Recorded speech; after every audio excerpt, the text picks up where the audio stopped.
আহা কি আনন্দ আকাশে বাতাসে, আহা কি আনন্দ আকাশে বাতাসে। কি যে ভালো লাগছে আকাশে উঠতে। এখন যদি একটা খাবার পেতাম, মন খুলে আকাশে উঠতাম আর খাবার খেতাম। ডাইনি যখন মনের সুখে যাচ্ছিল আর এসব বলছিল, তখনই ডাইনি পুকুরে থাকা এক হাঁসের ডাক শুনতে পায়। আর হাঁসকে দেখার সাথে সাথে ডাইনি খুশি হয়ে নিচে চলে আসে। আরে মেঘনা চাইতে দেখছে জল, এখনই এই হাঁসটাকে ধরে পেট পুড়ে খাবো আর আকাশে মনের সুখে উড়বো। এ কথা বলে ডাইনি হাসতে থাকে আর হাঁসটাকে ধরে ফেলে। হাঁস ডাইনিকে দেখে চিৎকার করতে থাকে, ছেড়ে দাও, ছেড়ে দাও, আমাকে ছেড়ে দাও, আমার কিছু করো না, আমাকে ছেড়ে দাও। আরে চুপ কর চুপ কর, তোর কান্না শুনে মেজাজ আমার পুরো গরম হয়ে যাচ্ছে। যা, তোকে আমি ছেড়ে দিলাম। হাঁস মুরগি গরু ছাগল খেতে খেতে জিভ আমার কড়া পড়ে গেছে, তোকে খাওয়ার আর ইচ্ছেও হচ্ছে না আমার। আজ থেকে আমি অন্য নতুন নতুন খাবার খাবো আর মনের সুখে দিন কাটাবো। ডাইনি এসব বলে হাঁসটাকে ছেড়ে দিয়ে সেখান থেকে চলে যায়। এভাবেই দেখতে দেখতে সেই দিন কেটে যায়, কিন্তু ডাইনি নতুন কোনো খাবারের সন্ধান খুঁজে পায় না। এভাবে আর কতক্ষণ? আমার যে খুব খেতে পেয়েছে, খাবার না খেলে আমার যে মাথা কাজ করে না। এদিকে কাঁচা মাংস আর খেতে পাচ্ছি না, এবার কি করব আমি? ডাইনি কি করবে কিছুই বুঝতে পারে না। ডাইনি অনেকক্ষণ চিন্তা ভাবনা করার পর তার মাথায় বুদ্ধি চলে আসে।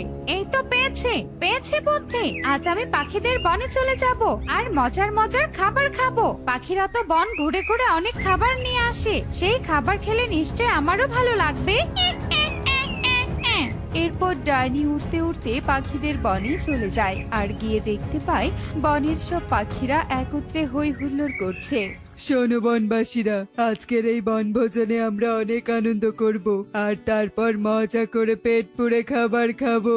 হা হা হা হা হা।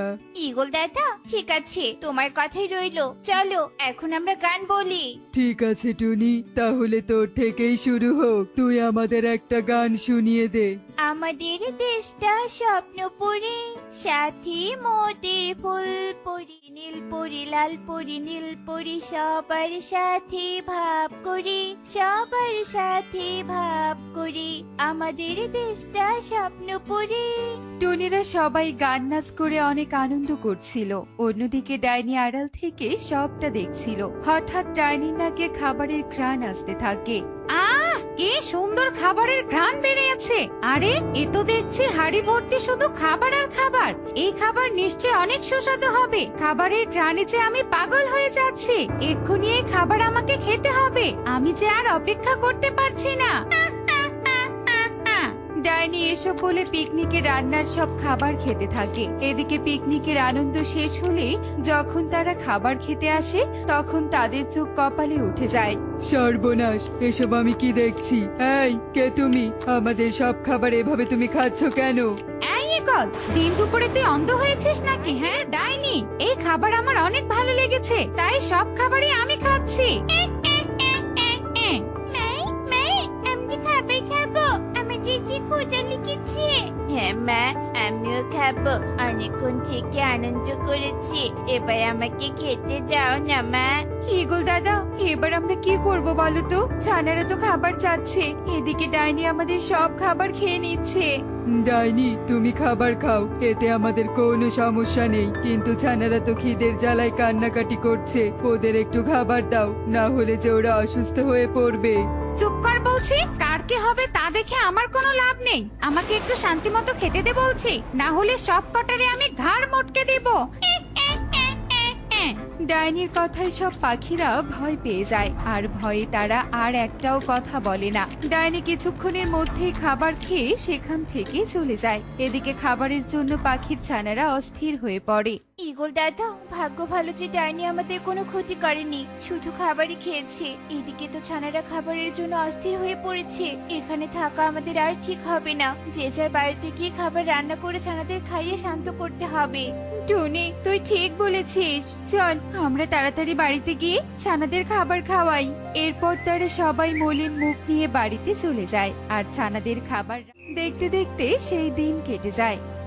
পরের দিন কালু তার ছেলেকে অনেকগুলো চিপস আর আইসক্রিম কিনে দেয় আর সেগুলো নিয়ে কনক তার বাবা কালুর সাথে বাড়িতেই ফিরছিল।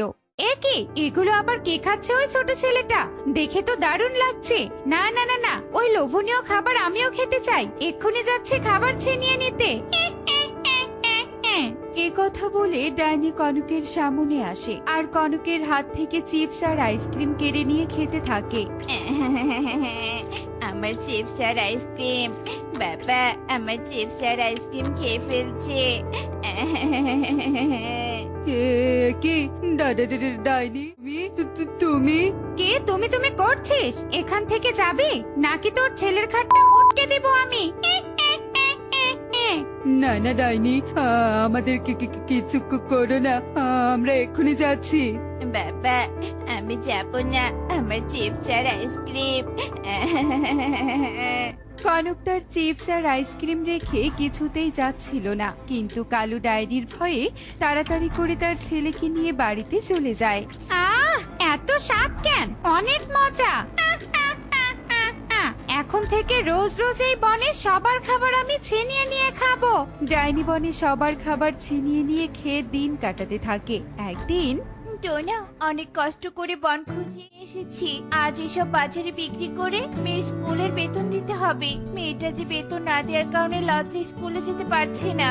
টনি ঠিক বলেছো, আজ আমাদের অভাবের কারণে মেয়েটাকে যে অনেক কিছুই সহ্য করতে হয়। চলো টনি, তাড়াতাড়ি বাজারে গিয়ে ফলগুলো আমরা বিক্রি করি। টোনা টুনি ফল নিয়ে বাজারের দিকে যেতে থাকে আর তখনই টুনিদের সামনে ডাইনি চলে আসে। কিরে কিরে টোনা টুনি, তোরা বুঝি ফল নিয়ে বাজারে যাচ্ছিস? ভালোই ভালোই বলছি, ফলগুলো আমাকে দিয়ে দে। না না ডাইনি, এই ফলগুলো তুমি নিও না। এই ফলগুলো বিক্রি করেছে আমার মেয়ের স্কুলের বেতন দিতে হবে। দোহাই লাগে, তুমি এই ফলগুলো নিও না। এই টুনি, এই একদম কান্না করবি না। কান্না শুনলে আমার মেজাজ গরম হয়ে যায়, বুঝেছিস? তোর ফল আমি খাবোই খাবো। এ কথা বলে ডাইনি টুনির হাত থেকে সব ফল নিয়ে খেয়ে ফেলে আর তারপর ডাইনি সেখান থেকে চলে যায় আর ফল খাওয়ায় টুনি ভীষণ কান্না করতে থাকে। টুনির কান্না শুনে বনের সবাই সেখানে ছুটে আসে। কি হয়েছে টুনি, তুই এভাবে কান্না করছিস কেন? ইগল দাদা গো,